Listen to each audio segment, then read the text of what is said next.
し波を揃えてゆこうお互いを信じ合う5人の仲間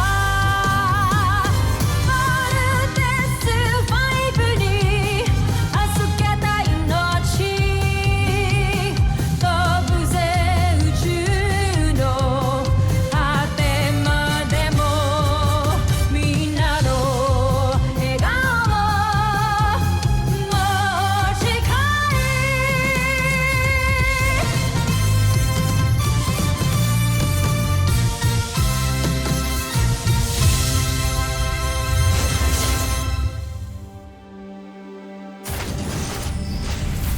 Ang nakaraan sa Voltes 5 Legacy. Sinira mo ang tagumpay ko, Sandra. Ngunit kailangan ko kayo iligtas sa pagkakataong yun, Joffrey. Nais ko lamang suklian ang pagsasalbang ginawa niyo sa akin. Hindi ko kailangan iligtas mo ko. Karangalan ng busan ang nakataya sa labi namin Steve Armstrong. At sinira mo yun. Ilang batalyong ba itong mga Bosanians na to? Parang mga langgam eh, hindi sila nauubos. Pero hindi tayo pwedeng umatras, mga kuya. That's right, Little John. Hindi tayo marunong umatras. Get ready, team. O protektahan natin ang Camp Big Falcon at Earth. Let's not waste time, Steve. Let's get rid of them. Knuckle missiles, locked and loaded. Mauubos ang ating sasakyan ng sundalo. Bumalik na tayo sa kastilyo. Good job, team. I heard a rumor. Totoo ba yung nalaman ko na may gusto raw kayo sa anak ko? Sa nag-iisang anak ko? I mean, sir, mabait ho si Jamie. Caring ho siya, humble. I think you have a very beautiful daughter. So, sa madaling sabi, may gusto nga kayo sa anak ko? Give me 100. There's no shame in reaching your limits. Kaya nang dapat hindi nyo ikinahiya o ikinatakot na aminin sa akin na tao rin kayo na nagkakagusto, nagmamahal. Hanggat nandito pa ang mga Bosanians at nagbibigay ng gulo dito sa mundo natin, hindi nyo dapat inuuna ang interes ninyo. You would be compromising the mission at ilalagay sa peligro si Jamie. Kapag wala na, hindi na ako ang Supreme Commander ng Earth Defense Force. Only then, you can pursue my daughter.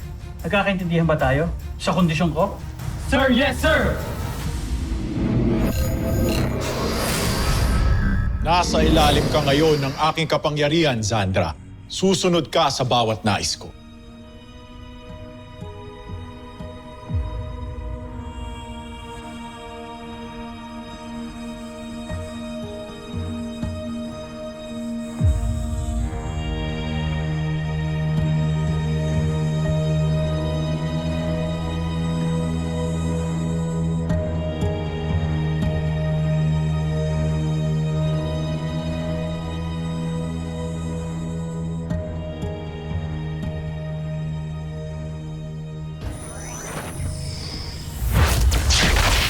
Layuan mo si Sandra!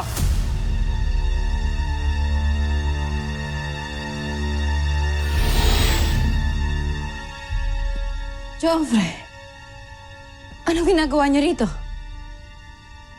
Talagang wala kang alam. Dahil nasa ilalim ka ng kapangyarihan ni Oslak. General Oslak!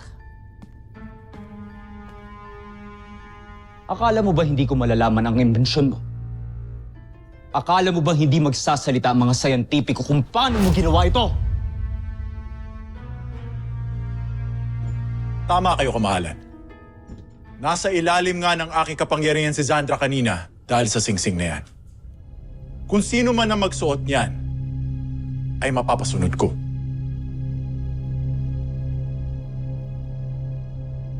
Magaling kung gano'n.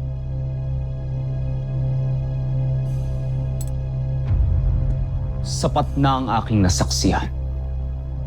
Tingnan natin ang pisa ng iyong imbensyon sa ating kalaban.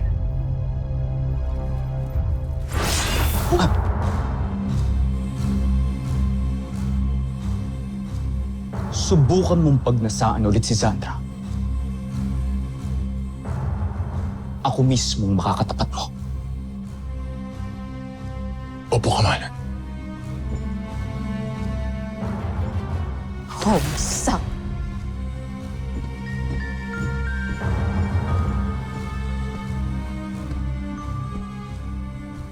At ikaw naman, Sandra.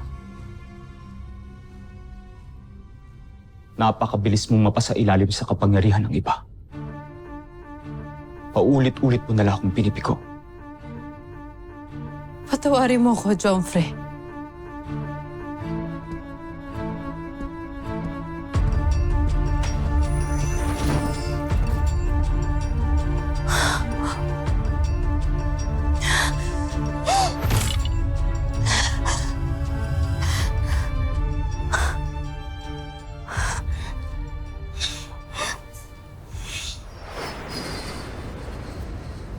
Sir, nakahanda na po ang transport nyo. Salamat. Sir? May naririnig lang po akong rumors. Is it true na magre-resign na po kayo sa posisyon nyo? May time sa isang officer, kailangan mag-assess sa sarili niya. Kung siya ba isang effective leader o hindi. If he feels he's not 100%, maybe it's time to pass on command to someone more able. If I may be so bold, sir, tingin ko deserve nyo pa rin po ang posisyon nyo. Dahil we all still believe in you, sir. Thank you, Captain. Sir,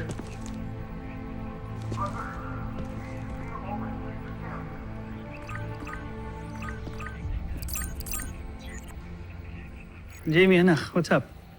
Hi, Dad. I just wanted to ask you something. Are you busy ba? Ano yun, anak? Tumaba po pa kayo? Jamie, wala akong time makipaglokohan sa'yo. At hindi ako tumaba, ha? Sige na. Baka madali ako. Pikon na naman kayo. Anyways, I just got you something and I hope you're gonna like it. Okay? Bye, Dad. I love you.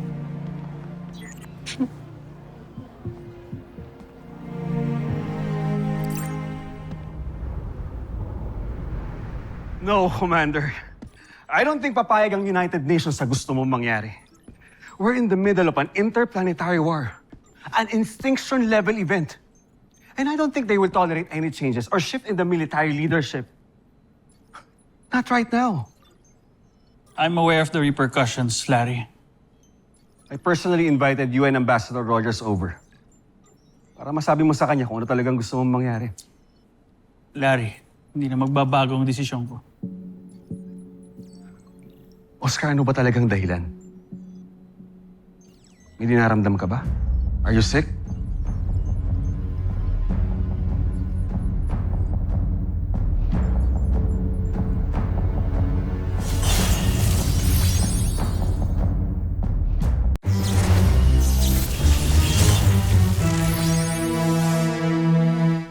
Are you sick?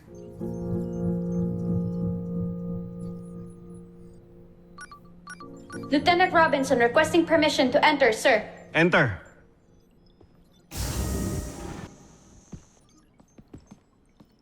Dad. Jamie, Sir. may mahalaga kami pinag-uusapan. I'm sorry, sir. Sige lang, Commander. May panahon pa para makapag-usap kayo ni Jamie.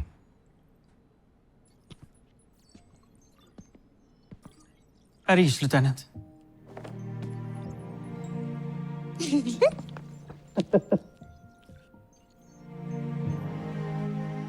Parang pumapayat ka, Dad, ah. Ha? May sakit ka ba? Ako may sakit? Malakas pa ako. Gusto mo, mag-sparring pa tayo. Hinahamon niyo ako, Dad, ah. Game? Game?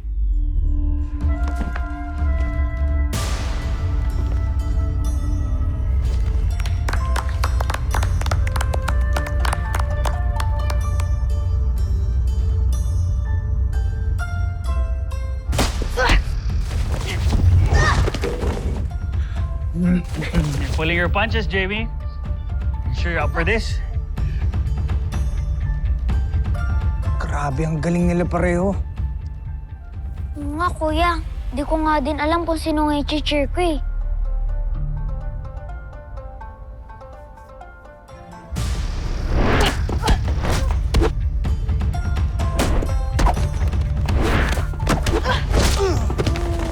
Let's go, Jamie. Let's go.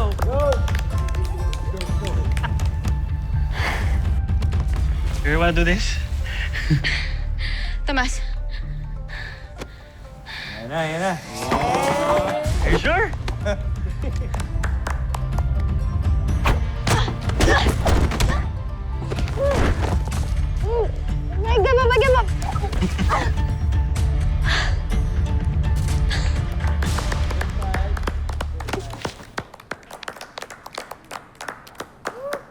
So proud of you. I'm proud of you too, Dad. Idol talaga kita. Siyempre. Anyways, magtatagal po ba kayo? Why? I have a surprise for you. Sige. Sure. General, my incoming call from Ambassador Rogers. Okay, I'll take it from Dr. Smith's office. I'll see you later. See you later, Dad.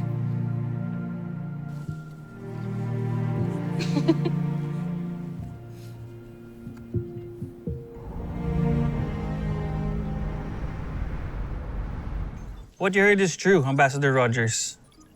That is the reason why I'm resigning my position as a Supreme Commander General. I understand, Commander Robinson, but have you asked for a second opinion about your illness?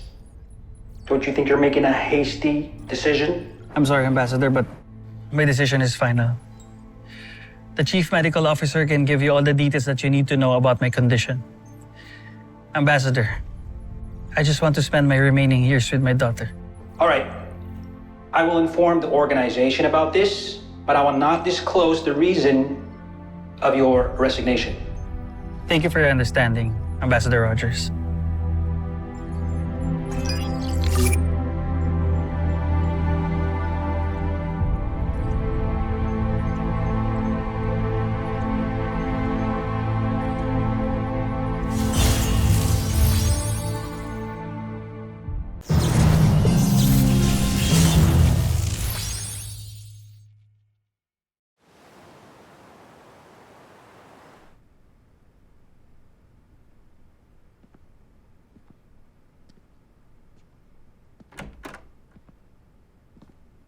Hi, Dad. Hi, love. Oh, pinapa-frame niyo po pala lahat ng pictures na yan? Lahat naman ng pictures mo, piniframe ko. Tingnan mo, it's all you. Palibhasa kasi hindi ka na madalas umuwi dito. Alam mo naman kung gaano ka-proud ang daddy mo sa unika iha niya. Pero alam mo kung anong pinaka-favorite na picture ko? Ito. Natatanda mo ba kung kailan kinunan yan? To was right after pinili ako bilang one of the Voltes pilots. Mm-hmm. And it was also the same time na umasa ako na baka sakali magbago ang isip mo and you would want to live a normal life.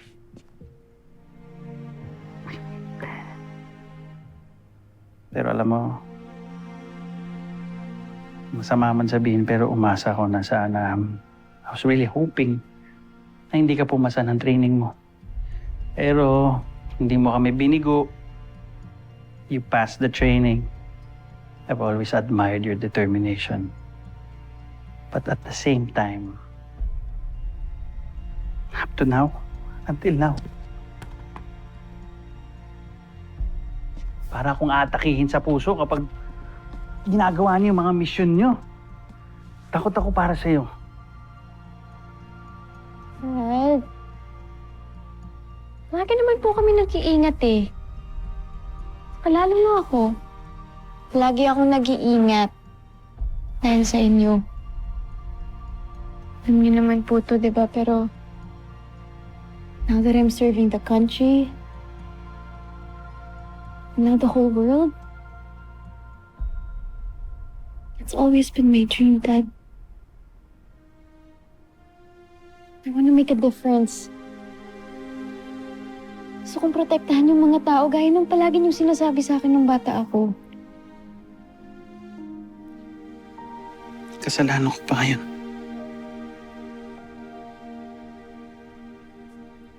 Naiintindihan kita, anak. Pero para sa akin bilang magulang mo,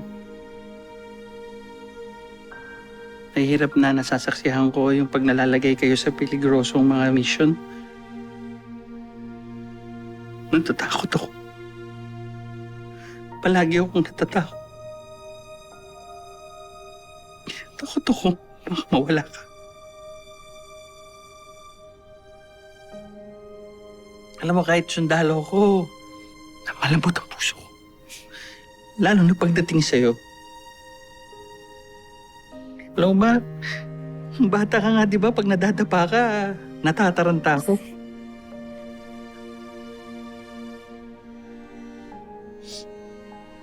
So, na-imagine mo, torture yun sa akin sa tuwing lumalabang kayo yung sa mga demonyo, mga beast fighter na yan.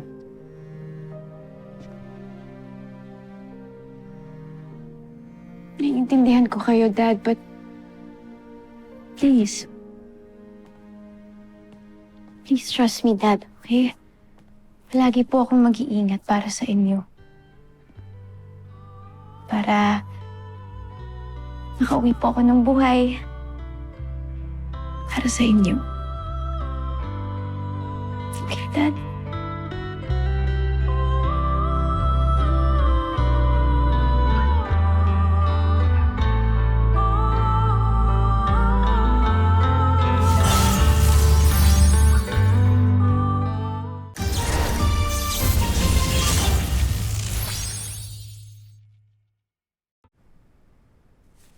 Okay. Pero ayokong mawala ka dahil mag-aasawa ka na maaga. Ha? Jamie, marami akong alam na hindi mo kinukwento sa akin. Matanda ka na, maganda. Kaya hindi mo masisisi sina Steve at Mark na magkagusto sa'yo. Hindi ka pa pwede magka-boyfriend, lalong-lalo na ang mag-asawa. Okay?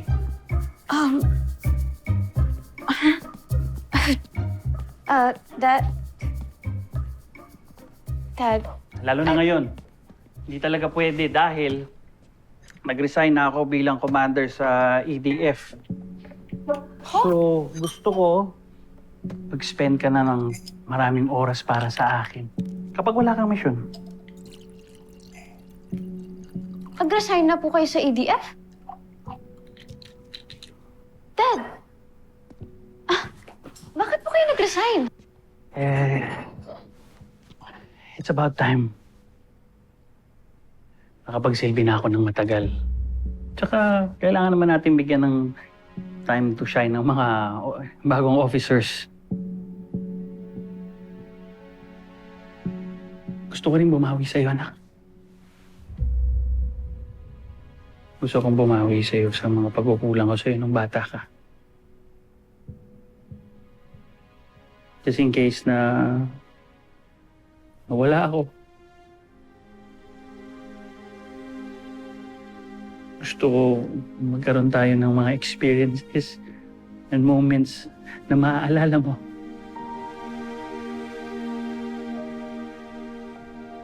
Kayo nagsasalita ng ganyan? Akala ko po ba malakas kayo, ha? Hindi po kayo mawawala. Hindi. Okay? Makakasama ko pa po kayo ng matagal na matagal na matagal na matagal na matagal. Okay? Promise. Pinky promise. Promise. Magkakasama pa tayo matagal. Hindi ako mawawala sa iyo kahit kailan.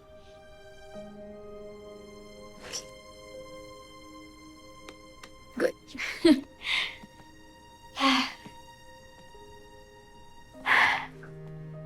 Anyways, Dad. Medyo pagod po ako sa training ngayon. Okay lang po ba kung dito na lang po muna ako magsistay? Oo naman. Your room is always ready. Stay, pahinga ka muna. Night, Dad. Good night. I love you. I love you.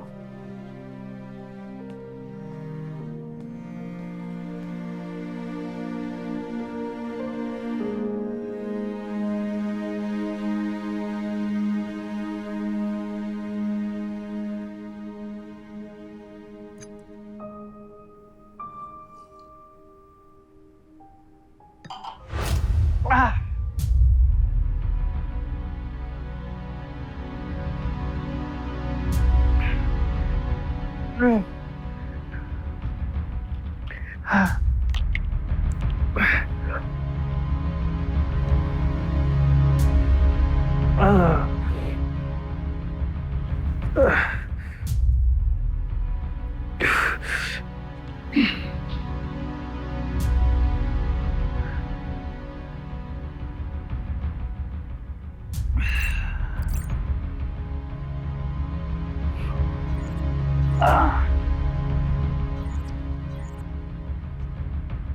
pilot.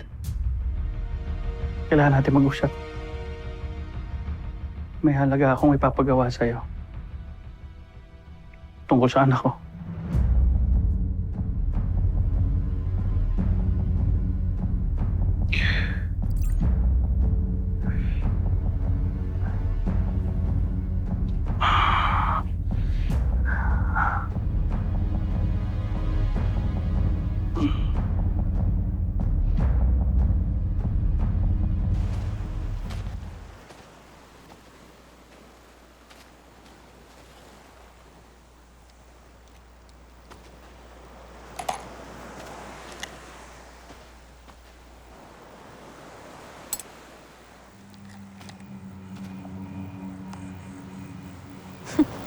This is nice.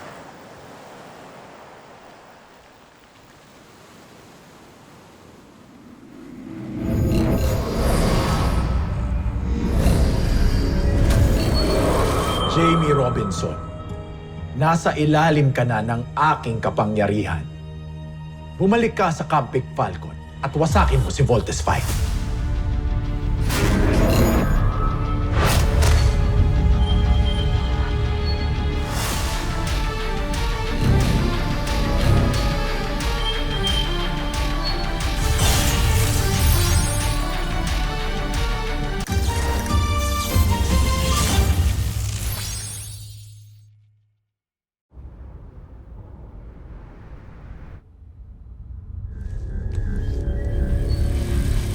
Nais kong wasakin mo ang bahagi ni Voltes 5 na naglalaman ng kanyang laser sword. Masusunod, Panginoon. I heard you already informed the ambassador about your retirement. And the chief medical officer also revealed to me that you have a health problem. Actually, it's not that fatal.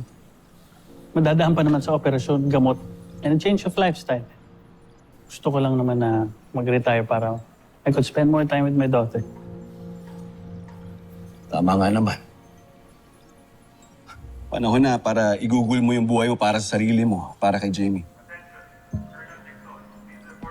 Salamat, Larry. I know the kids are in good hands kahit hindi na ako parte ng team. Dahil alam ko nandiyan ka.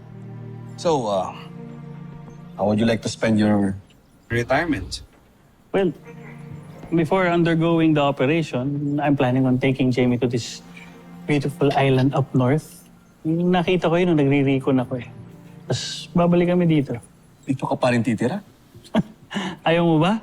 Hindi naman, pero baka maging stressful para sa yung lugar na to.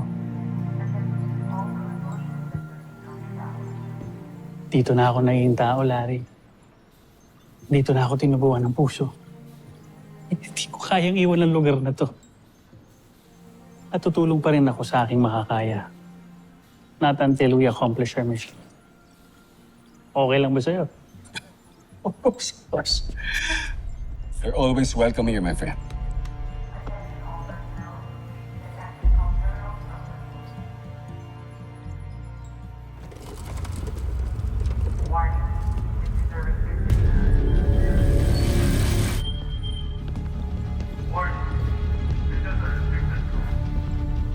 Masyado po maraming nakabantay sa Voltes 5, Panginoon.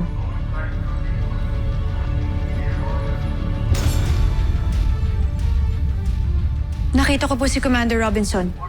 Ito na lang ang gawin mo. Takpin mo si Commander Robinson at gawin mong pain. Hanggang hawak ko ang iyong ama, hindi ako magagawang wasakin ang inyong hukbo.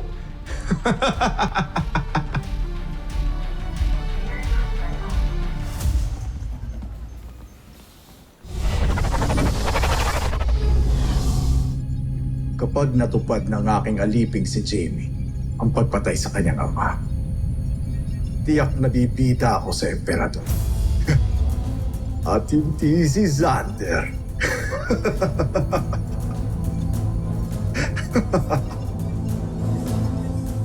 Susunod sa Voltes 5 Legacy. Jamie? Kapag sineswerte ka nga naman, kumanda kayo. Katapusan niyo na. Stop here, Jamie.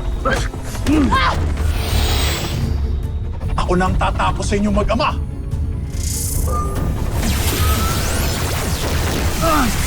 Ah!